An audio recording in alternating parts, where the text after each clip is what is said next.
ಸ್ನೇಹಿತರೆ ನಮಸ್ಕಾರ. ಸಿಂಧೂ ನದಿ ಒಪ್ಪಂದ ಪಾಕ್ಗೆ ಭಾರತ ನೋಟಿಸ್. ಏನಿದು ಸಿಂಧೂ ನದಿಯ ಒಪ್ಪಂದದ ನ್ಯೂಸು?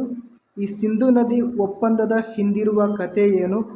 ಈ ಒಪ್ಪಂದದ ಬಗ್ಗೆ ಪಾಕ್ ಯಾಕೆ ಖ್ಯಾತೆ ತೆಗಿತಾ ಇದೆ? ಇದರ ಬಗ್ಗೆ ಭಾರತದ ವಾದವೇನು?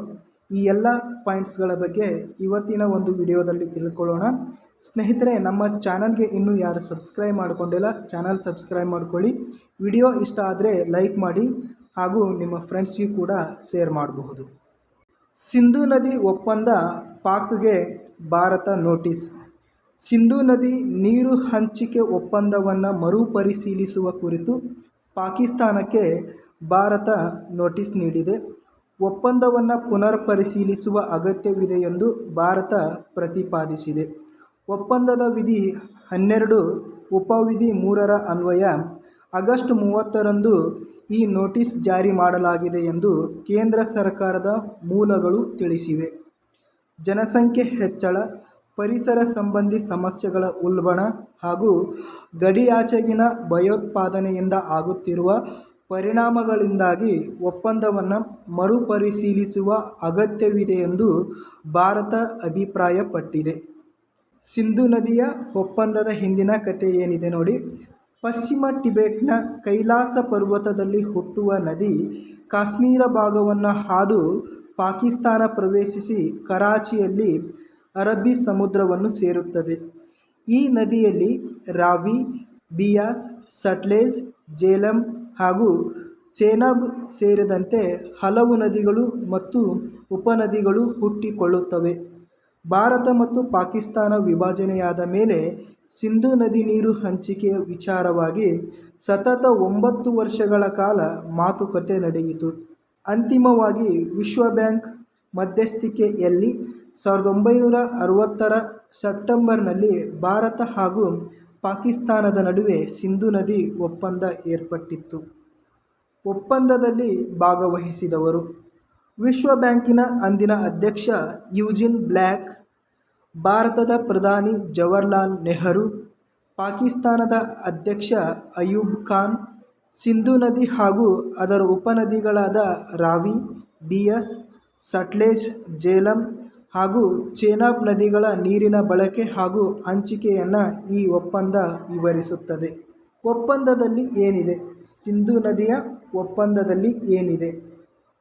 ಒಪ್ಪಂದದ ಅನ್ವಯ ಪೂರ್ವದ ನದಿಗಳಾದ ರಾವಿ, ಬಿಯಾಸ್ ಹಾಗೂ ಸಟ್ಲೇಜ್ ನೀರು ಭಾರತಕ್ಕೆ ಸಂಬಂಧಿಸಿದ್ದರೆ, ಪಶ್ಚಿಮದ ನದಿಗಳಾದ ಚೀನಾಬ್, ಜೇಲಾಬ್ ಹಾಗೂ ಸಿಂಧೂ ನದಿಗಳ ನೀರು ಪಾಕಿಸ್ತಾನಕ್ಕೆ ಸೇರಿವೆ.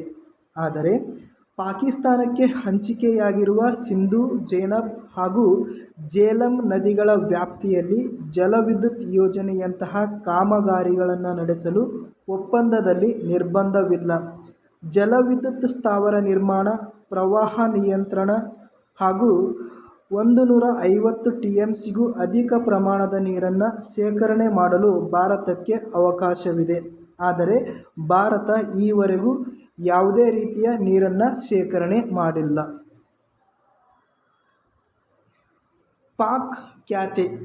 ಜಮ್ಮು ಮತ್ತು ಕಾಶ್ಮೀರದಲ್ಲಿ ಭಾರತ ಕೈಗೊಂಡ ಕಿಶನ್ ಗಂಗಾ ಹಾಗೂ ರತಲೆ ಜಲವಿದ್ಯುತ್ ಯೋಜನೆಗಳಿಗೆ ಪಾಕಿಸ್ತಾನ ಆಕ್ಷೇಪ ವ್ಯಕ್ತಪಡಿಸಿದೆ. ಸಿಂಧೂ ನದಿ ಹಾಗೂ ಉಪನದಿಗಳು ಪಾಕಿಸ್ತಾನದ ಆರ್ಥಿಕತೆ ಹಾಗೂ ಆಹಾರ ಭದ್ರತೆಗೆ ಅಡಿಪಾಯ ಹಾಕಿವೆ. ಹಾಗಾಗಿ ಭಾರತ ಈ ಯೋಜನೆಗಳನ್ನು ಕೈಬಿಡಬೇಕು ಎಂದು ಅಂತಾರಾಷ್ಟ್ರೀಯ ನ್ಯಾಯಾಲಯದ ಮೆಟ್ಟಿಲೇರಿತ್ತು. ಭಾರತದ ವಾದವೇನು? ಪಾಕ್ ನಡೆಗೆ ಆಕ್ಷೇಪ ವ್ಯಕ್ತಪಡಿಸಿದ್ದ ಭಾರತ, ಈಗಾಗಲೇ ತಜ್ಞರು ವಿಚಾರಣೆ ನಡೆಸುತ್ತಿರುವ ವಿಷಯದಲ್ಲಿ ನ್ಯಾಯಾಲಯವು ಮಧ್ಯಸ್ಥಿಕೆ ವಹಿಸುವಂತಿಲ್ಲ ಎಂದು ಒಪ್ಪಂದದ ನಿಯಮ 9 ಉಪವಿಧಿ 6 ಹೇಳುತ್ತದೆ. ಈ ರೀತಿ ಎರಡೂ ಸ್ವರೂಪದ ಪ್ರಕ್ರಿಯೆಗಳನ್ನು ಏಕಕಾಲಕ್ಕೆ ಆರಂಭಿಸುವುದು ಸಿಂಧೂ ಜಲ ಒಪ್ಪಂದದ ಸ್ಪಷ್ಟ ಉಲ್ಲಂಘನೆ.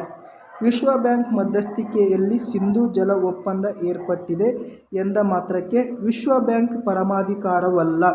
ಒಪ್ಪಂದವನ್ನು ಬೇರೆ ರೀತಿಯಲ್ಲಿ ವ್ಯಾಖ್ಯಾನಿಸಲು ವಿಶ್ವ ಬ್ಯಾಂಕಿಗೆ ಅಧಿಕಾರವಿಲ್ಲ. ಒಂದು ವೇಳೆ ಎರಡೂ ಸ್ವರೂಪದ ವಿಚಾರಣಾ ಪ್ರಕ್ರಿಯೆಗಳಿಂದ ಭಿನ್ನ ತೀರ್ಪು ಹೊರಬಂದಾಗ ಅದು ಮತ್ತೊಂದು ಬಿಕ್ಕಟ್ಟಿಗೆ ಕಾರಣವಾಗಬಹುದು ಎಂಬುದು ಭಾರತದ ಅಭಿಪ್ರಾಯ. ಸ್ನೇಹಿತರೆ, ವಿಡಿಯೋ ಇಷ್ಟ ಆಗಿದ್ದರೆ ಲೈಕ್ ಮಾಡಿ. ನಮ್ಮ ಚಾನಲ್ಗೆ ಇನ್ನೂ ಯಾರು ಸಬ್ಸ್ಕ್ರೈಬ್ ಮಾಡ್ಕೊಂಡಿಲ್ಲ, ಚಾನಲ್ ಸಬ್ಸ್ಕ್ರೈಬ್ ಮಾಡ್ಕೊಳ್ಳಿ ಹಾಗೂ ನಿಮ್ಮ ಸ್ನೇಹಿತರಿಗೂ ಕೂಡ ಶೇರ್ ಮಾಡಿ. ನಮಸ್ಕಾರ.